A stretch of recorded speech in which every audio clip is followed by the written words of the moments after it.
Warga saksikan detik-detik helikopter jatuh di Bali, ada layangan putus sebelum jatuh, korban teriak minta tolong.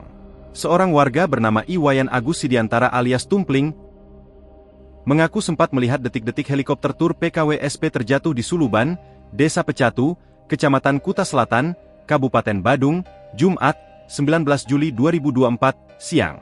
Saat itu, Tumpling sedang berbincang-bincang dengan seorang kerabatnya di luar rumah. Tiba-tiba, ada helikopter yang bergerak dari arah timur dengan jarak terbang cukup rendah sekitar 100 meter dari atap rumah warga. Awalnya, pria yang bekerja instruktur surfing ini mengira helikopter tersebut hendak melakukan pendaratan darurat di lahan kosong di dekat rumahnya. Paman saya bilang kok tiba-tiba ada helikopter yang mau mendarat di sini. Saya jawab enggak mungkin tapi terjadi itu dan menabrak tebing, kata dia saat ditemui di lokasi, pada Jumat, 19 Juli 2024, malam. Agus mengungkapkan, suara keras terdengar saat helikopter tersebut menabrak tebing tersebut. Sontak dia bersama beberapa warga sekitar langsung berlari menuju lokasi kejadian. Setibanya di lokasi, dia melihat helikopter tersebut dalam kondisi terbalik. 4 penumpang sudah berada di luar dan hanya tertinggal seorang pria warga negara asing, WNA, masih di dalam kabin helikopter.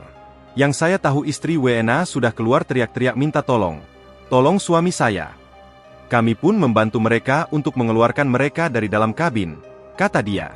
Ia mengaku sempat ada rasa takut helikopter tiba-tiba meledak saat hendak menolong WNA itu keluar dari kabin. Apalagi terlihat ada asap keluar dari mesin helikopter.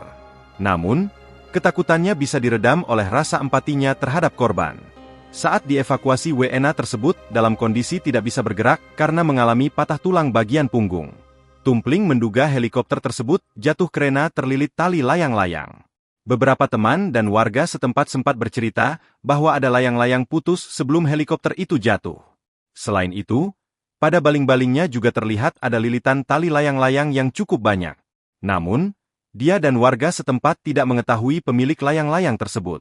Apalagi, di sekitar lokasi kejadian sering dijadikan sebagai lokasi untuk bermain dan uji coba layang-layang yang ikut lomba. Download Tribun X sekarang, menghadirkan lokal menjadi Indonesia.